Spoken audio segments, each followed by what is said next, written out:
Well, if you clicked on this video, then I suggest that you might be in your early 20s or mid 20s, and so you might want to watch this video right through till the end. And if you're new here, my name is Nana.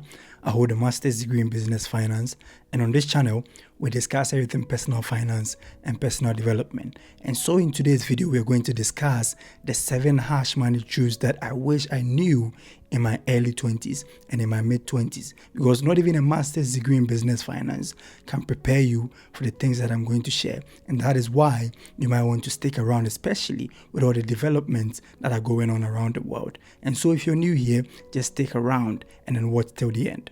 And so without further ado, we come to the first thing that you need to know if you really want to set out in your early or mid 20s and to become successful. And that is, the mind is the starting point of all great achievement. Now, this is how Napoleon Hill puts it. He believes that whatever the mind can conceive and believe, it can also achieve.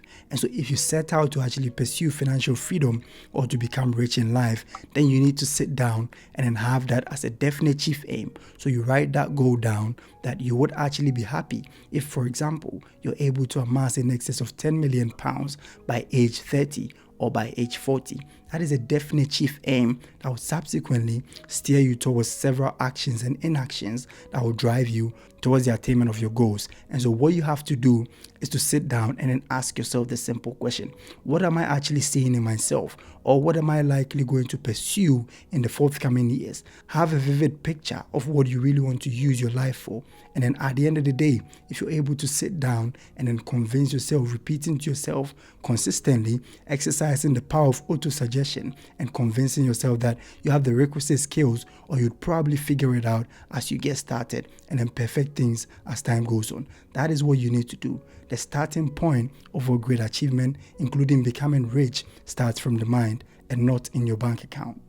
With that said, we come to the second point, and that is, you cannot out-earn a bad spending habit. And so most people actually resolve, and sometimes they make the utterances that, if only I was able to earn X amount of money extra on top of everything that I'm earning at the end of the month, I would probably be okay. But the truth is, most people don't need extra money. What they need is extra discipline when it comes to their expenses. If you're popularly caught up in the phrase, or probably in the race of having to just race with the Joneses or keeping up with the Joneses, eventually you would outspend yourself and then get yourself dragged down the lane of having to take on debts that will subsequently drag you and stress you even further. So in your early 20s and mid 20s, there's one thing that you want to do. You want to stay low and then try as much as possible to purchase assets instead of liabilities. Or if you don't want to do any of these things at all, the easiest you can do is to spend less than you earn and then save or invest the excess, which we'll subsequently be talking about in the coming points. This brings us to the third harsh money truth that you want to know in your 20s, and that is, inflation actually destroys idle cash. So let's say, for example, you started working and you're saving money, which is ideally the path that our parents actually prescribe, that you go through school, you get a job, and then you start saving your way towards financial freedom. What you need to know is that there is a concept known as inflation, which is the rate at which prices of goods and services rise over time. And so the truth is, let's say, for example, £1,000 as it stands now can buy you, for the purposes of this example, 2 oranges. Now, in the forthcoming years, if the price of an orange should rise from £500 to £1,000, that is, your £1,000 can no longer buy you 2 oranges. Instead, it can buy just 1 orange. So you need an extra £1,000 to be able to buy 2 oranges. And that is how inflation works. So most people actually save money thinking that they're actually setting money aside or contributing towards financial freedom. But as opposed to that, the money is actually losing its purchasing power because of inflation. Currently, inflation is hovering around 3.8% and then 3% in the US. So 3.8% in the UK and then 3% in the US. The World Bank and the IMF are projecting that it should come to around about 2.5% by end of this year, 2026. And so you want to do one thing.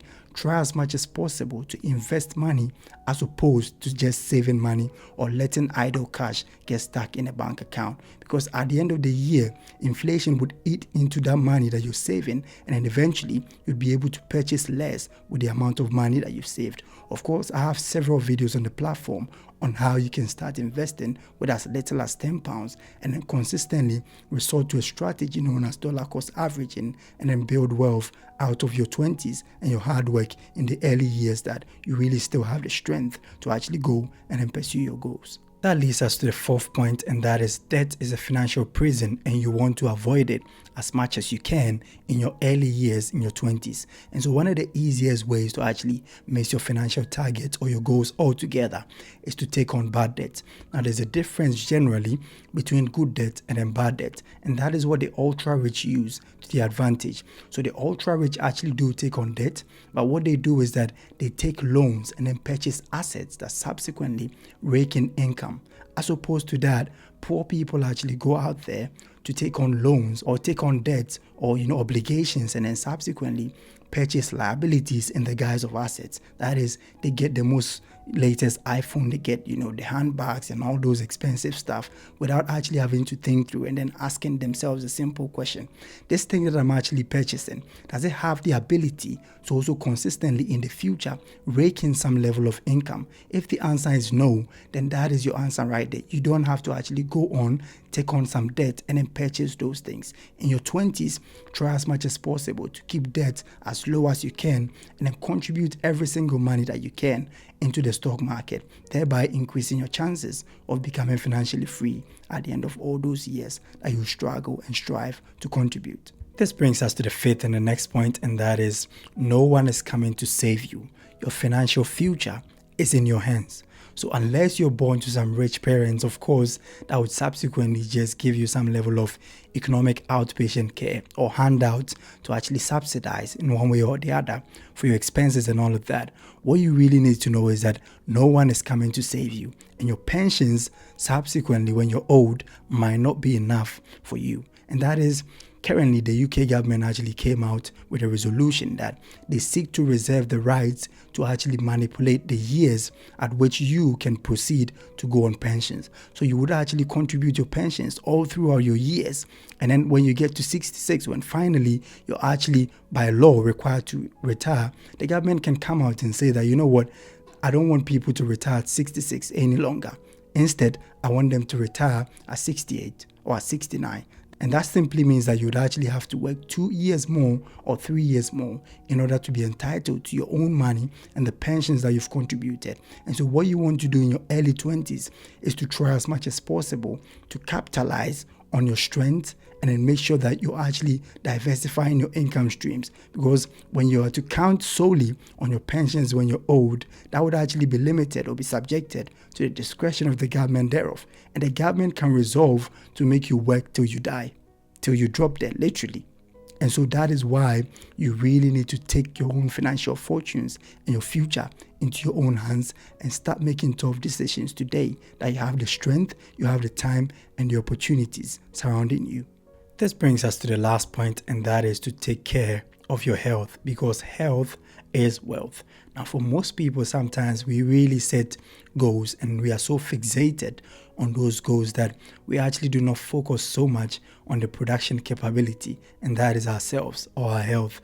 What you need to know is that once you lose your health, it becomes 10 times or probably even more difficult for you to attain your goals. And so what you want to do is to take care of yourself, focus on your health, try as much as possible to get enough sleep whilst you're still grinding and working tirelessly towards the attainment of your goals. Because if you truly are able to secure your health, then your wealth will subsequently be rest assured and be secured as well. And so if you found value in this video, kindly smash the like button. It really helps with the algorithm. And then consider subscribing, because I'll be shooting several videos down the line like this on personal finance and personal development. Thank you for spending time with us, and see you in the next video.